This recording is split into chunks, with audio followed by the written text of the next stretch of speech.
You take a seed, you plant it, you grow it, you dry it, you roll it, you smoke it. You take a seed, you plant it, you grow it, you dry it, you roll it, you smoke it, and it goes down smooth. Hey! Spanning the continent to bring you the truth about cannabis and marijuana law reform. I smoke pot and I like it a lot. The Russ Belville Show. The voice of the marijuana nation. It's like marijuana ought to be legalized. Good people smoke marijuana. Now, here's your host, Radical Russ Belville.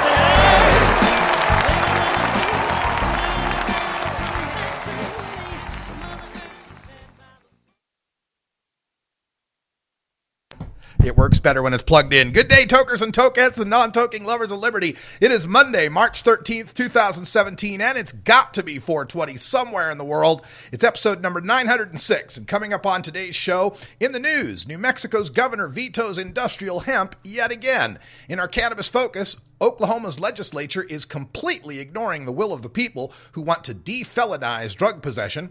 In drug war data mining, we learn that kids who use synthetic weed take greater risks. And in our cannabis Q&A, Dr. Mitch takes on new studies claiming that pot causes a greater risk of heart attack and stroke. And in the Radical Rant, I review what's happened with arrests, use, traffic safety, and crime in Colorado.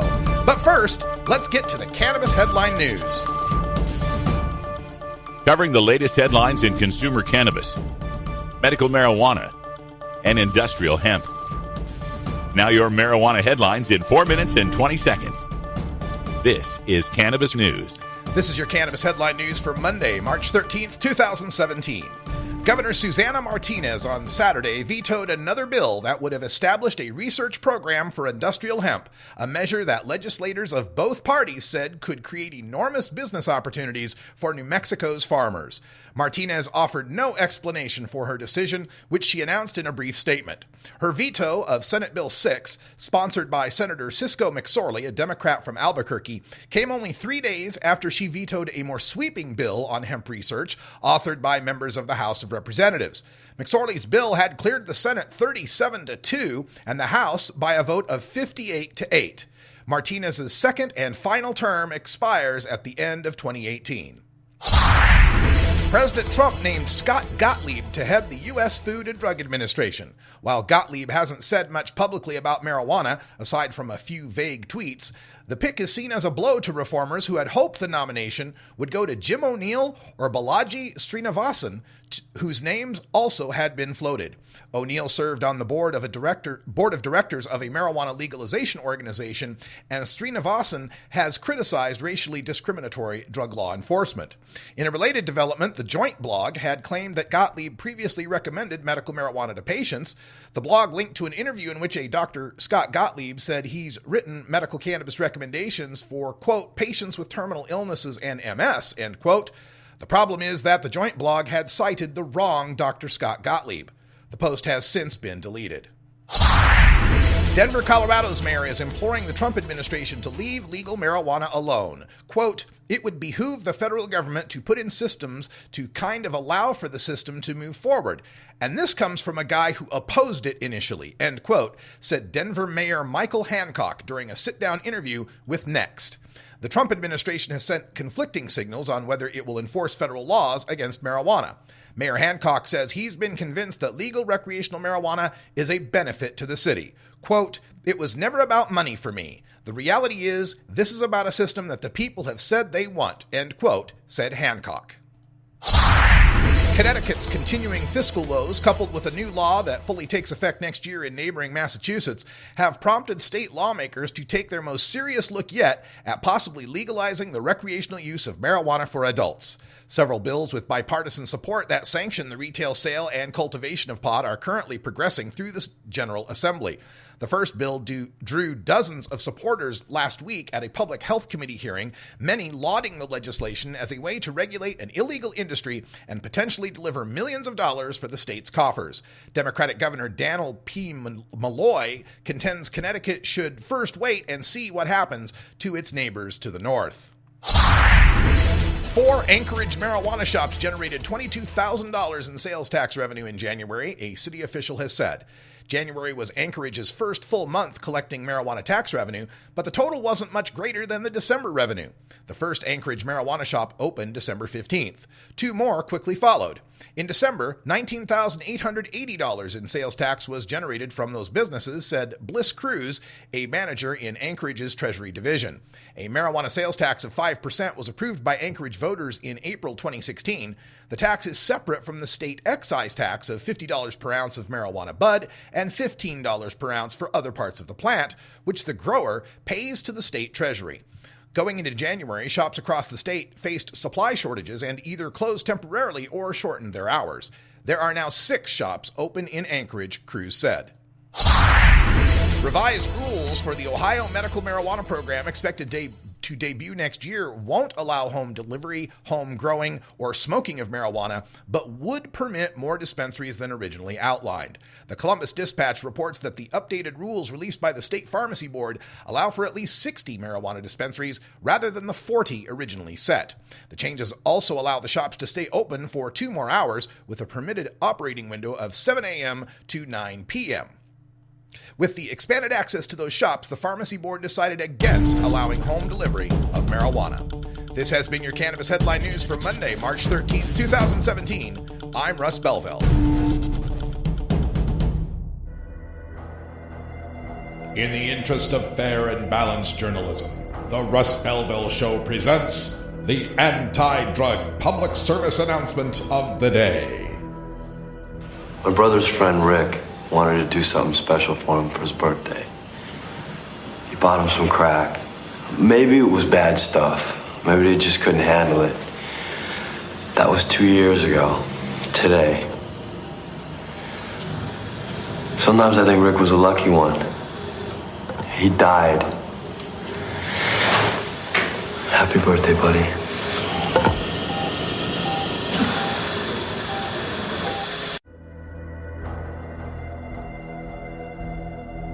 This has been the Russ Belville Show's anti-drug public service announcement of the day, exclusively on RadicalRuss.com.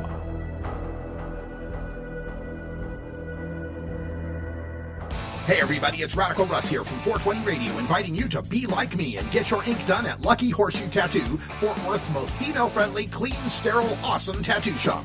Thomas and his crew are true artists who can design you a custom piece or use a design you bring in. Lucky Horseshoe Tattoo also offers all styles of tattooing as well as piercings and all-around fun. In the DFW area, stop by Lucky Horseshoe Tattoo and tell them Radical Russ sent you. Trust me, it'll feel awesome. You're not high. You're listening to the Russ Belville Show. But I'm getting some very negative reports coming out of Colorado as to what's happening. Okay, well, maybe you're high, too. Marijuana, morning, noon, and night. You have 2 years longer than people that don't smoke and don't drink. And 8 to 24 years longer than people that do. You gotta be out of your mind not to smoke dope.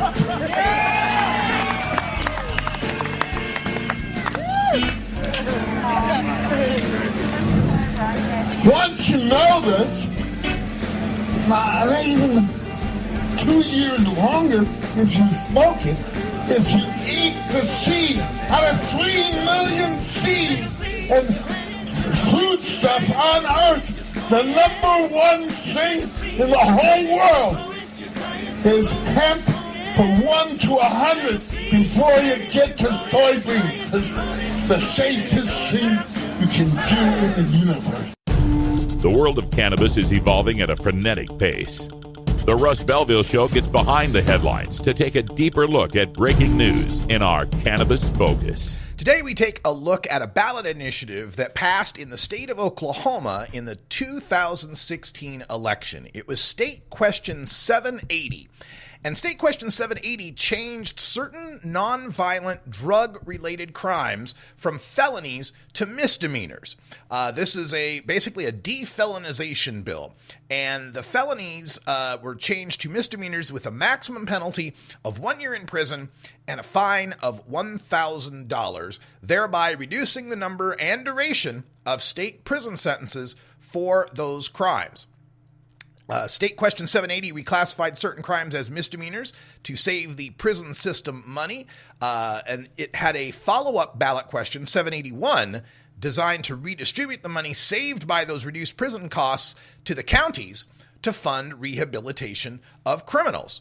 And the state measure 780 passed in the 2016 election by a wide margin, 58 to 41. 58 to 41, 831,000 votes in favor, 596,000 votes opposed. And State Question 781, the follow-up ballot question, passed by nearly the same margin, 56 to 43. So clearly, the people of Oklahoma overwhelmingly agreed with the idea that the simple possession, we're not talking sales, we're not talking distribution to kids, manufacture, anything like that, but the simple possession of drugs. And not just marijuana, they're also talking about possession of crack and meth and heroin and other drugs. Oklahomans agreed, 58% of them voted on this, that those should be treated as misdemeanors. No matter how many times you're caught with a personal amount of drugs, no matter how many times you've been convicted, the people of Oklahoma agreed overwhelmingly that's not a felony level crime. That is a misdemeanor. So today, in the Cannabis Focus, we take a look at the Oklahoma legislature, which is now moving through House Bill 1482. This is a bill that reinstates the felony level laws for drug possession near schools. Now, it got just enough votes in the House to make it on to the Oklahoma Senate. Originally, this bill was going to allow prosecutors to charge people with a felony for possessing drugs if they're near schools, parks, churches, or other public gathering places, but it got pared down by amendments to just the school zones. So I know what people are thinking. We want to keep drugs away from the kids. We don't want crack dealers hanging out near the playgrounds or whatever. But these bills have an unintended consequence, and that is they define these school zones with some 1,000 feet. The House Bill 1482 allows prosecutors to charge a suspect with a felony if they're caught with drugs within 1,000 feet of school property, and also allows enhanced charge for possession, the felony charge, if you're possessing in the presence of a child under 12 years old. Now, this is all about, what about the children? How are we going to save the children? My God, won't somebody please think of the children? Oh, won't somebody please think of the children? But again, these kind of laws have an unintended consequence. Namely, if you live in a city, you live within 1,000 feet of a school, especially poorer people are tending to live in places where they're concentrated in multi-unit housing and they're close to these school districts. So it makes it pretty much that if you're caught with drugs anywhere in a city, even your own neighborhood, even your own house can be within 1,000 feet of a school. And that brings back that felony level prosecution that the people of Oklahoma overwhelmingly decided should not exist. Now, the Republican representative, Tim Downing in Oklahoma says, quote, "This law exists for children and children only. It's wrong to say this is what the people of Oklahoma chose when we didn't allow them to vote on it. I don't know what the Senate will do. I don't know what the governor will do, but I want you to search and say, what should I do for the kids and what should I do for the schools?" And State Representative Scott Biggs said, another Republican, said, quote, "There's a group in this House that want to sell out our kids because they want to save a dime or two. If you want to sell our kids out, go ahead and vote no for this bill." Folks, this is the divide and conquer strategy. This is obfuscation at the top level. This is trying to confuse the people of Oklahoma into not recognizing that the legislature is completely disregarding the will of the voters. It was clear as this state question was on the ballot that people were deciding to end the felonization of simple possession. Now, the opponents had every opportunity and used those opportunities throughout the campaign to point out that this would take away the school zone restriction, that it would make it so people could possess drugs within a school zone and not get treated with a felony charge. And that was not enough to stop the people of Oklahoma from overwhelmingly supporting State Question 780. This idea, this Representative Downing says they didn't get a chance to vote on it. Yes, they did. They voted on it in the 2016 election. These legislators think that the voters are stupid. If that part of the measure, if having the school zones be a place where people could possess drugs and only get a misdemeanor, if that was enough of a poison pill to kill the bill, it would have killed the bill. It's not like people go ahead and make these drug law reforms willy-nilly without considering all of the possible consequences. As a particular example, let's take a look at my home state of Oregon. In Oregon, we had legalization on the ballot in 2012. In Oregon, we had dispensaries on the ballot in 2010. Both times, the voters of Oregon rejected those initiatives. They rejected the dispensary one in 2010. They rejected the legalization one in 2012 by about the same margin. Got about 44% support, which is about the floor of support for anything cannabis related here in Oregon. But the public wouldn't get on board with those for what they found to be flaws in those particular initiatives, despite the fact that Oregon overwhelmingly supports medical marijuana, despite the fact that by 2013, we were passing a dispensary legislation that was popular with the legislature and with the people, despite the fact that by 2014, we'd come up with a more sensible legalization plan and passed that by an overwhelming margin. It's not as if the people of Oregon don't like marijuana legalization, but they wouldn't pass one that contained too many problematic provisions. Similarly, in the state of Oklahoma, if that school zone issue was a problematic provision, the people of Oklahoma would not have overwhelmingly passed this initiative. They are simply trying to reinstate felonies for possession that will once again disproportionately affect the poor, disproportionately affect the youth, disproportionately affect the minorities, largely living in the cities of Oklahoma, in Tulsa, in Norman. All of these places, especially the places that have the colleges, Oklahoma University and Oklahoma State University, are going to see more arrests, more jail time, and it's going to cost the people of Oklahoma at a time when the budgets are tight, when we can't just be throwing money away, locking up people for their various possession of drug charges. What good is a statewide initiative if the legislators in that state refuse to obey the will of the people? We saw it happen here in Oregon. We passed our legalization in 2014, 56% support for that said, if you want to ban marijuana businesses, your city or county has to have a vote on that. But the legislature disregarded the will of the people and went ahead and set up their own little exception for the pot-hating counties in eastern Oregon to be able to ban without a vote of the people.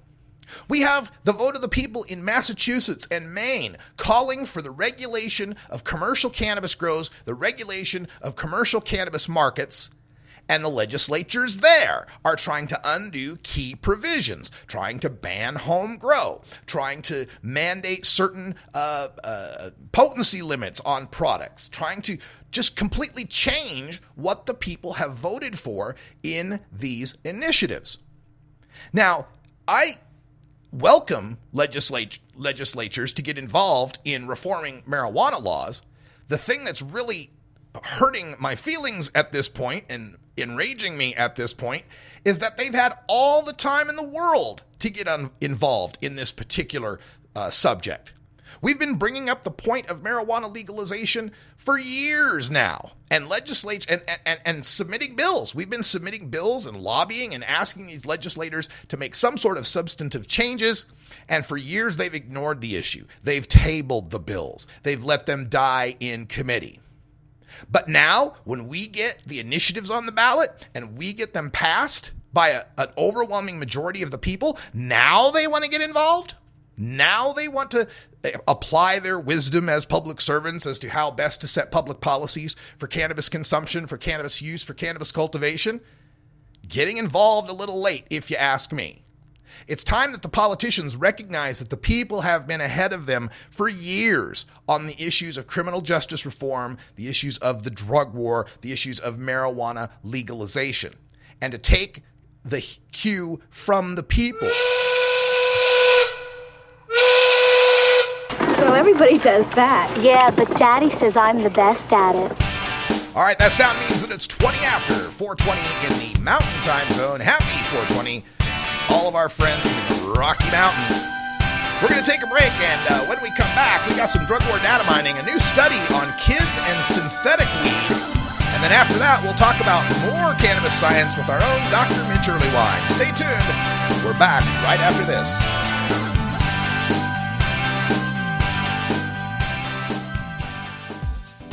The Russ Belville Show is proudly sponsored by the Marijuana Business Association. The MJBA, called by NBC News the Cannabis Chamber of Commerce, is the fastest growing business association in the fastest growing industry in America. I've been working with the MJBA for years, and I personally invite you to join the MJBA. MJBA also publishes the popular MJ Headline News on Facebook and the MJNewsNetwork.com and Marijuana Channel 1 on YouTube. Visit mjba.net for more details. You're not high. You're listening to the Russ Belville Show. Marijuana kills people on the highways. Traffic deaths in Colorado have increased dramatically. All right. Maybe you're high, too. It's time for Cannabis Facts about teen drug use from Robert Platshorn's thesilvertour.org. This message is supported by our donors and Hemp Inc., a public company poised to lead America's hemp revolution at hempinc.com. A recent survey by the U.S. Centers for Disease Control indicates that in states that have legalized medical marijuana, the rate of marijuana consumption among high school students has not increased. In fact, in legal states like Colorado, teen use has actually decreased significantly. It's simply no longer a big deal for teenagers in legal states. This was Cannabis Facts from thesilvertour.org, an educational nonprofit supported by our donors and Hemp Inc., a public company poised to lead America's hemp revolution at hempinc.com.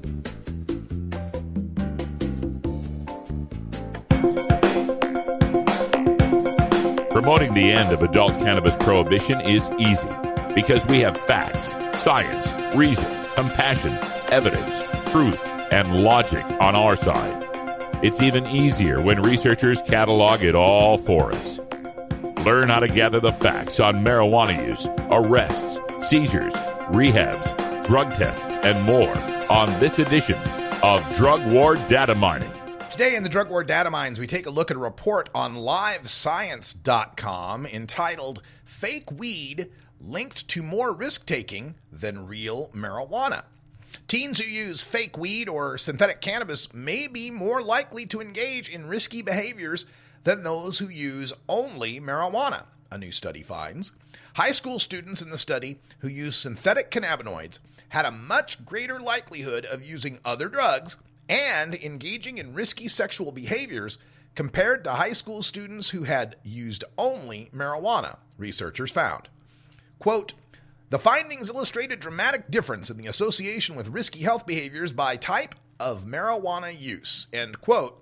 Heather Clayton, first author of the paper and a health scientist at the Centers for Disease Control and Prevention, told Live Science. For example, the researchers found that students who had used synthetic cannabinoids, and we're talking spice, K2, what they call synthetic pot sometimes, were more likely to have also used substances like alcohol, heroin, and ecstasy than individuals who had used marijuana but not synthetic cannabinoids. In addition, those teens who used synthetic cannabinoids were more likely to report having engaged in injury or violence-related behavior, including physical fights or riding with a driver who had been drinking. Clayton told Live Science, quote, we found that students who used synthetic marijuana had a significantly greater likelihood of engaging in the majority of health risk behaviors included in the study compared to students who used marijuana only, end quote. The authors noted in the paper that this is the first study to explore the association of the use of synthetic cannabinoids in U.S. high school students and health behaviors related to violence, mental health, and sexual health. Synthetic cannabinoids are created in a laboratory rather than derived from a plant like regular marijuana. These synthetics have similar effects to THC, the active ingredient in marijuana, but can be even more potent than that chemical and can cause side effects. Those may include vomiting, hypertension, hallucinations, and even seizures, heart damage, dependence, and death, depending on the specific type or mixture used. In the new study, the researchers looked at data from a survey conducted yearly by the CDC called the Youth Risk Behavior Survey. In 2015, more than 15,000 students in grades 9 through 12 from all over the U.S. took part in the study. The survey asked students to report certain behaviors across 4 areas: violence, mental health, sexual health, and drug use, including whether they had ever used marijuana or synthetic cannabinoids. The researchers found that 9% of students reported having used synthetic cannabinoids at some point. In addition, 30% of students reported that they had only ever used marijuana. Most students who reported using synthetic cannabinoids also reported using marijuana, though the reverse was not true. Less than a quarter of students who reported using marijuana also reported having used synthetic cannabinoids. Results also showed that 61% of students reported that they had never used synthetic cannabinoids or marijuana. The researchers noted that the survey data asked students to report their own behaviors, which means students could have over or underreported certain behaviors. In addition, because of the nature of the survey, researchers did not learn about the timing of the different behaviors. Thus, the scientists could not determine whether synthetic cannabinoid use came before other risky behaviors or after, for example. Joseph Palomar, an assistant professor of population health at New York University, said that the new study indeed showed that teens who use synthetic cannabinoids tended to also frequently use marijuana. However, Palomar also cautioned the study did not look at how frequently the teens used each drug. Quote, "It is likely that many of these users used synthetic cannabinoids some time ago and didn't ever use again," end quote, Palomar told Live Science. In fact, Palomar noted that synthetic cannabinoid use has decreased substantially among teens in recent years, as shown by his 2016 paper in the journal Drug and Alcohol Dependence. The researchers said that they hope the study will help health professionals and schools develop strategies to help prevent the use of both synthetic cannabinoids and marijuana. Again, this report up on livescience.com, and it brings up a few questions, namely, why would kids using spice be more likely to engage in other risky behaviors than those engaged in the use of marijuana? Well, I think it's a pretty simple question to answer. Education. They understand that cannabis is a safer choice. So the students who are inclined to be safer, those who are already a little shy about taking great risks, are going to gravitate toward the safest substance they could possibly use. They're going to gravitate toward the use of marijuana, and they're going to shun the use of these other more harmful substances. Conversely, a student who doesn't care very much about risk in general, the kind of kid who's going to ride his dirt bike over, try to jump a ditch or something, the kind of kid who's going to have unprotected sex, the kind of kid who might try snorting a line of coke, is the kind of kid who doesn't have a risk aversion in the first place. So all the tales he hears about synthetic pot, about the K2 and the spice causing all these problems, aren't as likely to deter that kid as the safety-focused kid who's going to pick marijuana. I don't think this shows that synthetic weed makes kids more risky or real weed makes kids behave more safely. I think it just shows the opposite, that kids that are safe by their nature are going to gravitate toward marijuana. Kids that are risky by their nature are going to gravitate toward synthetic cannabinoids, alcohol, other drugs, and other risky behaviors. It's all that chicken and the egg kind of question. What came first? I think the kid comes first and their drug choices come second. All right, we're going to take a break and talk more cannabis science coming up in this next segment. Every week we talk with Dr. Mitch Earlywine, one of America's leading marijuana researchers.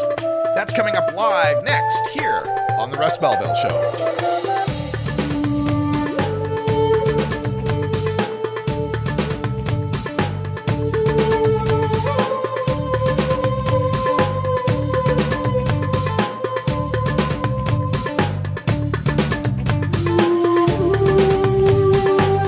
This is the Russ Belville Show on CannabisRadio.com.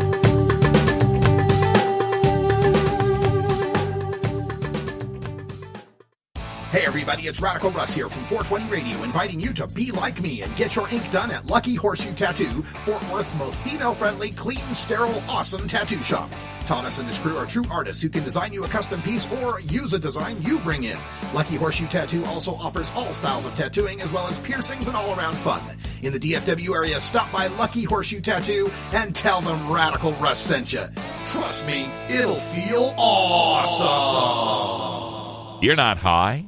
You're listening to the Russ Belville Show. I smell pot coming from over here and grilled onions from over there. Two of my favorite smells ever. Both those onions and that pot smell really good up here, you know. All right. Well, maybe you're high, too. Warning. Hits taken on this show are larger than they appear. Do not try this at home. These people are professionals. Or at least they pay me to say that. I'm sorry, Dave. I'm afraid I can't do that. A public service message from the Russ Belville Show.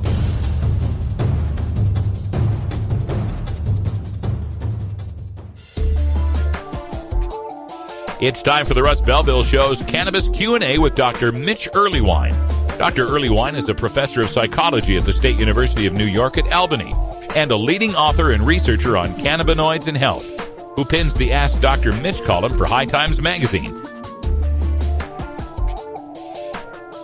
Welcome back, everybody. Time for our Cannabis Q&A segment with Dr. Mitch Earlywine. How you doing, Dr. Mitch? Crazy time. How are you? I'm doing fantastic. Great to have you on the air again. We got so many studies to get to, so much to talk about. It's been a busy week in marijuana research, so let's get right to it. The first study we're taking a look at here reiterates something we've heard before, the threat that cannabis use may pose for the risk of heart attack or stroke. What is this latest study telling us? Does it tell us anything different than what we've debunked in the past? Well, so this, it's correlational work. It's not really quite the sort of thing we want to hear, but there is a small but statistically significant covariation between risk for stroke or risk for heart attack. But again, we're talking about these enormous samples and relatively small effects, and so it's hard to know what to make of it. Covariating out some of the correlates that often go with this is also very, very difficult. The bottom line is if we exercise, take good care of ourselves, eat right, and try to keep our blood pressure down, that's pretty much about all we can do. Is there any other activities that correlated about the same level as the risk that cannabis may pose? Well, what's funny is it's not even big enough for most epidemiological studies to get too worked up over. We're talking about associations that I don't really have a good parallel with.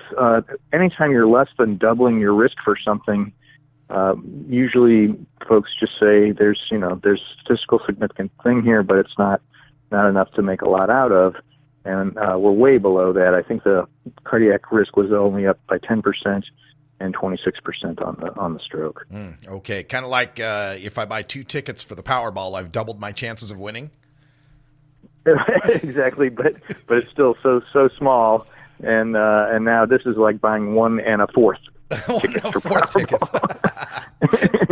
Okay, let's take a look at this next study, which is something that it reiterates something that we've heard anecdotally from many patients that suffer from seizure disorders. And this one is how epilepsy patients are turning to cannabis rather than their pharmaceuticals and even seeking relief from their pharmaceuticals in cannabis. What more can we make of this? This is wild because we do know that there is a direct effect of the cannabinoids on seizure rates. This is saying the side effects of some of the medications that folks use for those very same things can also be controlled with cannabis. So it's like here's a double dose, if you will, a chance to make good use of cannabis as an anti-seizure medication itself, but also to make the other anti-seizure meds easier to take. And, we think of cannabis as an anti-nausea and just a general ease of onset for any kind of gastrointestinal impact of any other sort of drug. And these anti-epileptic drugs aren't notorious for those kinds of things, but they definitely, do occur for some folks, and so it's kind of nice to know that cannabis can not only help those side effects, but then add a little extra boost to those anti-seizure effects. We have a question from our live chat room on YouTube. Our viewers there want to know if there's been any significant research on the effects of THCV, one of the cannabinoids. Yeah, THCV is still pretty much in the lore stage, so we're hearing a lot about its potential as far as altering appetite, perhaps counter to what we're accustomed to for plain old THC. So THCV might actually decrease appetite, whereas THC is sort of legendary for its ability to increase appetite. And then otherwise, we're really just in the rat lab stage with this one, and it just doesn't have the publications that even CBD has. Never mind how much THC itself does. Okay, the next couple of studies we have to take a look at have to do with the subject of cannabis and driving, and the first one comes from my home state of Oregon, where our Measure 91 mandated a earmark of money for the state to investigate cannabis and driving and to evaluate whether or not we ought to have a per se DUID or what we ought to do when it comes to cannabis and impaired driving. And the headline I got from this one said that the Oregon DUI study shows there's no epidemic of stoned drivers. Is that what you get from the study, or some other good news from this? I mean, the bottom line is there was a modest increase, statewide on sort of drug-related, particularly cannabis-related traffic fatalities. So I think in 2004 there were 13, and then 2015 there were 16. So I mean, we're talking about a relatively rare phenomenon, thank God, statewide, and that these numbers are really pretty small. We, always reiterate, anybody who does use cannabis should be super careful about driving and wait till the impact of the plant has decreased dramatically. And we do see modest but detectable changes in the ability to, say, hit the brake quickly or steer in laboratory work on cannabis. But the THC-related fatal crashes are not up in really any of the states where cannabis has had looser laws, and it's not the kind of thing that we should really go crazy about. If people will focus on good driving habits and just make sure their general motor skills are good, that's going to be fine. The idea of a blood limit for THC is probably not a good idea given the disparate rates of tolerance we have across different users. Yeah, and the good news is that Oregon report does recommend against any sort of per se limit, saying the science doesn't show that there's any correlation like there is with alcohol in a dose-dependent manner.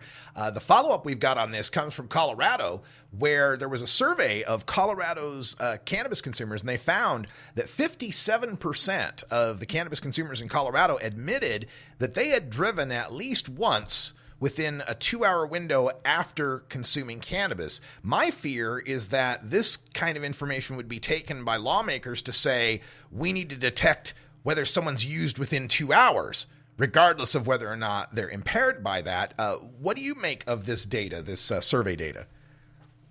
I understand your concern, and I'm just sad that misinterpretation is so likely. What really matters is your ability to drive, or your performance on any kind of motor skill tasks, and that duration is going to be so dose dependent and so varied as far as your own personal tolerance is concerned, that any kind of heuristic about a certain number of hours or a certain blood THC level is just a really bad idea.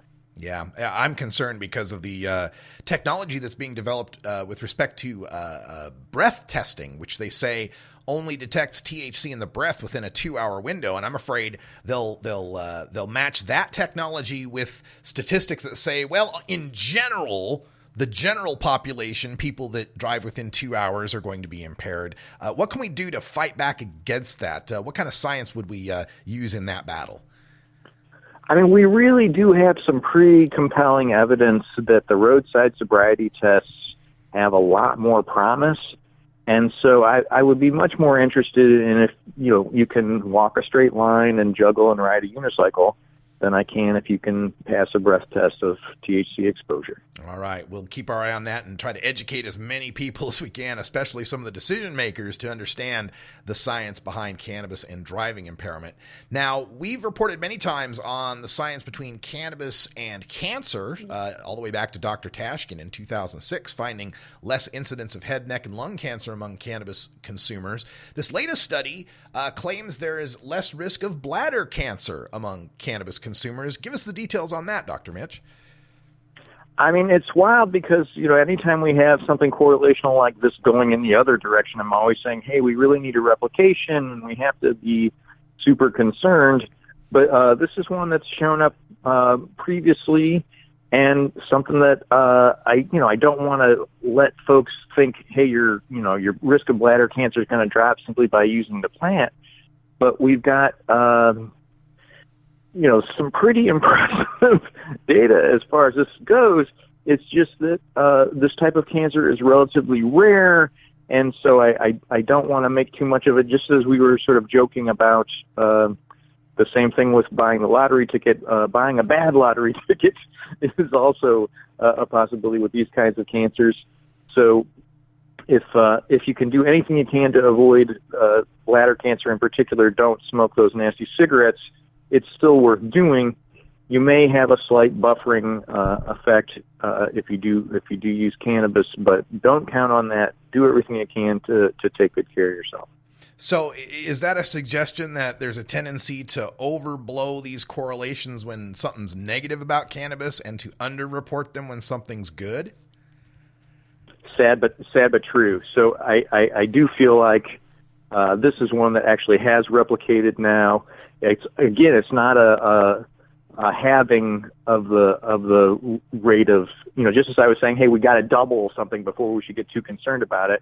We aren't decreasing the rate by a half all the way on this, but it's definitely there, and it seems to have replicated in previous data. All right. For our final minute, we've got one last bit of research, some new research on cannabis fear and anxiety and how cannabis may help in those areas. What can we take away from this study? Well, so this one, it's interesting because, I'm always up and down about how behavioral interventions are much better for the anxiety-related disorders than any kind of pharmacological one.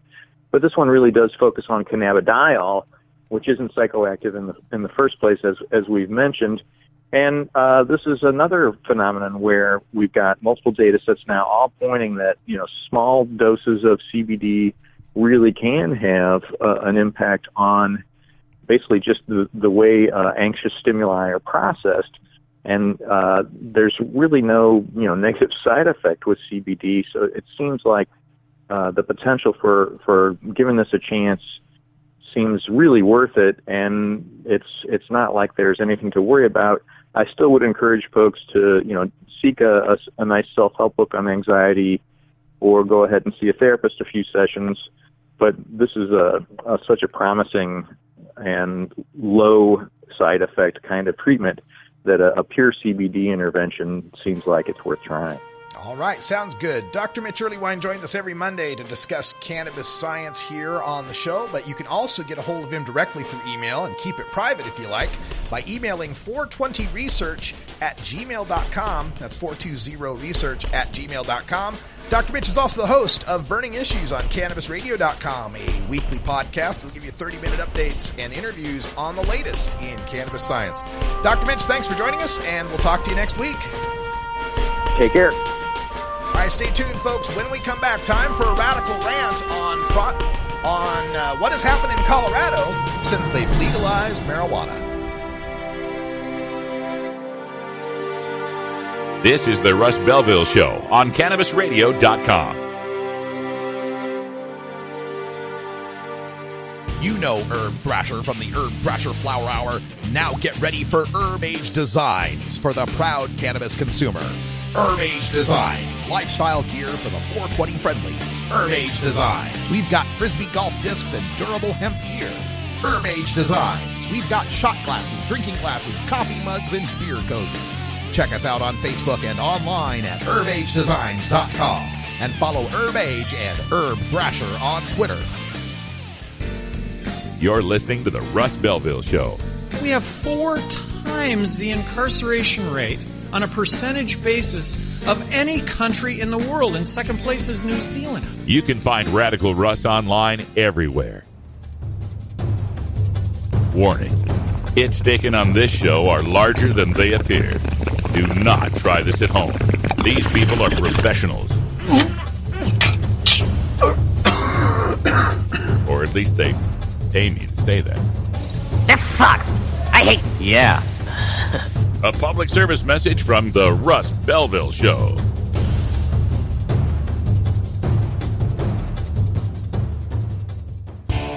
Total war against public enemy number one. 10 federal criminal penalties for 1 ounce of marijuana. Marijuana is probably the most dangerous drug. Legalization is just another word for surrender. I experimented with marijuana and didn't inhale. This is not medicine. This is a Cheech and Chong show. Encourage people to use less drugs. I inhaled. That was the point. I think it would be a mistake to legalize. Negative reports coming out of Colorado. Good people don't smoke marijuana.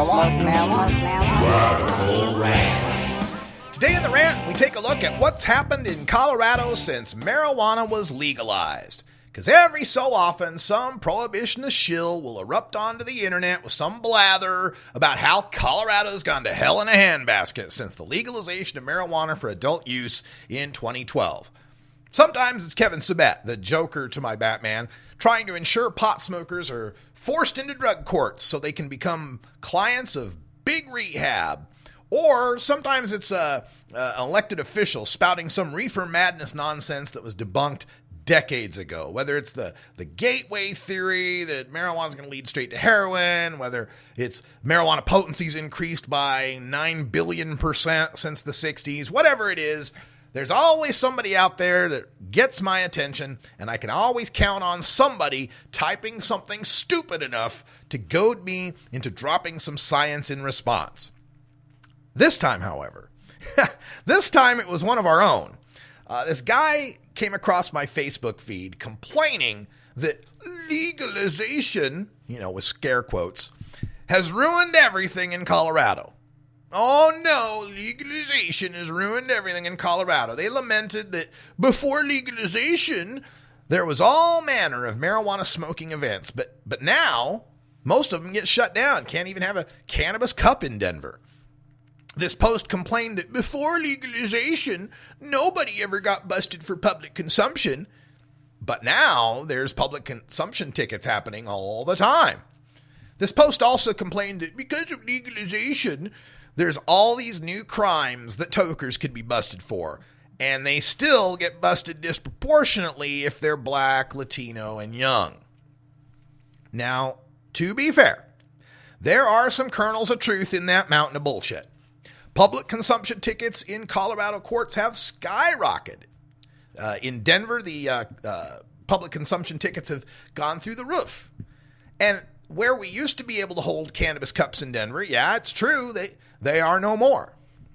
And the prosecutions for what marijuana crimes remain do skew against racial minorities and the young. However, to put scare quotes around the word legalization is to deny the vastly improved world for cannabis consumers after 2012 in Colorado than before. Let's take a look at some of the facts. First of all, prior to marijuana legalization in the state of Colorado, there were between 6,000 and 7,500 marijuana charges filed in Colorado courts. Between 6,000 and 7,500 charges filed, not arrests. Keep in mind that we are talking about the citations from the Colorado courts and how many cases there have been. This may not necessarily be the same as how many arrests there might have been in Colorado. So let's keep that in mind. Still, we are looking at far fewer charges in the state of Colorado for marijuana possession of course, than we have had prior to marijuana legalization. So I'm sorry if there's not a cannabis cup or some fun party to go to. But when it comes to a choice between whether there ought to be parties going on in Colorado or whether we ought to be arresting people in Colorado, I will take reducing the arrests every single time.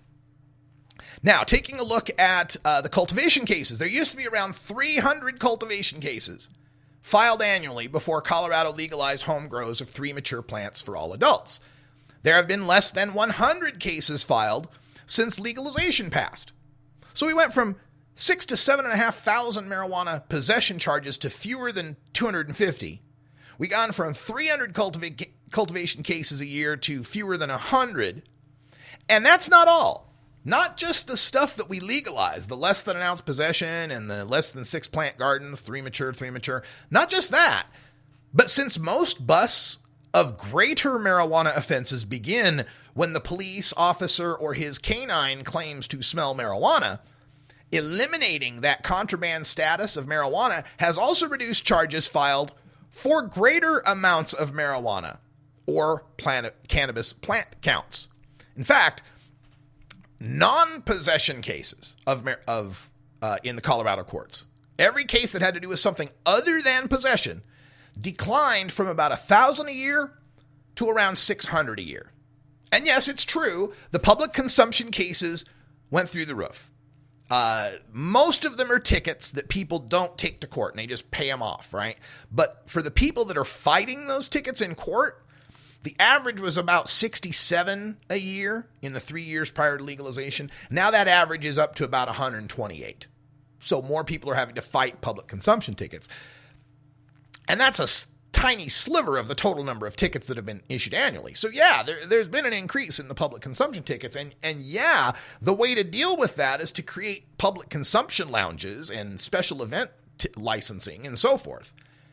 But in every other category, and keep in mind, the public consumption is just an infraction. In every other category, the 3-year average is down. If you look at the 3 years prior to 2012 versus the 3 years after 2012, there are 30% fewer possession with intent cases, 22% fewer distribution cases, 74% fewer manufacturing cases, 28% fewer conspiracy cases, and 88% fewer other cases. So there are far fewer cases, even of the stuff that wasn't legalized, far fewer cases than before legalization. Oh, won't somebody please think of the children? That's another concern of marijuana legalization in Colorado, that legalization would open the floodgates of marijuana to the youth. Kevin Sabet from Project SAM is fond of pointing out that Colorado has led the nation in the rate of marijuana use by youth aged 12 to 17 since legalization. That is true. But what he won't tell you is that in the second full year of legalization, Colorado's youth use rate declined over 11% from the previous year. And that was the 4th greatest decline measured that year. He also won't tell you that Colorado's youth use rate has remained fairly steady since 2009, while the use rates by people of legal age to use cannabis, especially people over age 50, have skyrocketed. For the 12 to 17 age group, if you look at 2009 and you compare that to 2015, that is, take a look at 3 years before legalization versus 3 years after legalization, we find that the monthly use of marijuana by teenagers, 12 to 17, went from 10.17% to 11.13%. That's an increase of about a tenth, a 9.5% relative increase. No, we don't want to see that increase. We don't want to see more kids smoking pot. But compare that to the increases among the people aged 18 to 25, your college-age pot smokers. Now, 18 to 20, they're not supposed to be smoking pot. 21 to 25, they legally can. We've seen that use go from 24.18%, that is about a quarter of college-age people smoking pot in Colorado monthly, to 31.75%, almost a third of college-age people smoking pot monthly in Colorado. So we've seen the relative increase go up by about a third amongst the college-age people. But when we look at the people 26 and older, the adult users of cannabis in Colorado, their monthly use rate increased from 7.31% to 14.65%. The use among people 26 and older has literally doubled in the state of Colorado and now exceeds the use of the teenagers. Back before legalization, 10% of teenagers were toking, 7% of adults were toking. Now it's 11% of teenagers, 14.5% of the people over 26. In fact, it seems as if the people who have increased their use of marijuana the most are the people who can't buy it from a classmate between periods at school. The other panic about the children is that legalizing marijuana has caused it to infiltrate the schools, leading to suspensions, expulsions, and referrals to juvenile law enforcement. And that did seem to be the case around 2009 when the medical marijuana dispensary program got underway. There was a big spike. The overall rate, and this is the rate of kids per 100,000 students, because they had a fluctuating number of students in the state. But it did, in 2005, when you added up the suspensions, expulsions, and referrals to law enforcement, come up to just over 800 per 100,000 students. That had declined to as low as 700 per 100,000 students as of 2009. But by 2011, the combined figure had climbed to over 900. But now, the combined figure is back below 700. It's back below where it was at its lowest point in 2009. Now, it's important to note that we're talking about all drug-related suspensions, expulsions, and referrals. The report this data is based on didn't break it down in the incidents by which drug was involved. So we don't know how much of that's marijuana, how much of that's cocaine, meth, spice, whatever else. And it's also possible for one kid to have multiple incidents in one particular year. So it's not perfect data here. But what we found is that the suspensions have remained steady since about 2011. We've still gotten about the same number of suspensions, around 550-ish. But the expulsions and referrals to law enforcement have been halved. We have half as many expulsions, half as many referrals to juvenile law enforcement since marijuana legalization.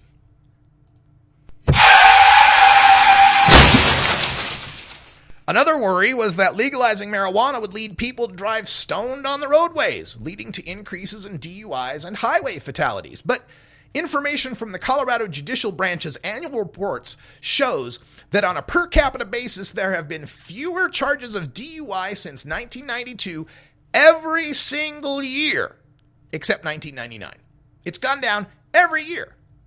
There were over 1,100 DUI charges per 100,000 people in 1992. Now in the legalization area, we are at half that, below half that.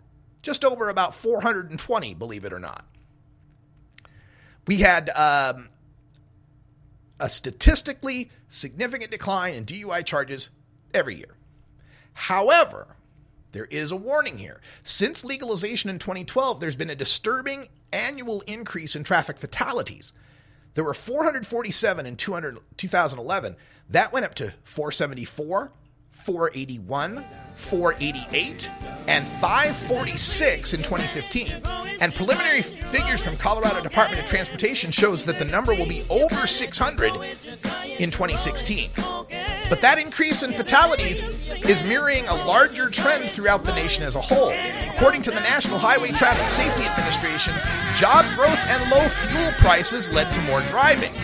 Increased leisure driving and driving by young people increased total driving by 3.5%, the largest increase in 25 years. So it's more people driving more often that have led to more fatalities, not the legalization of marijuana.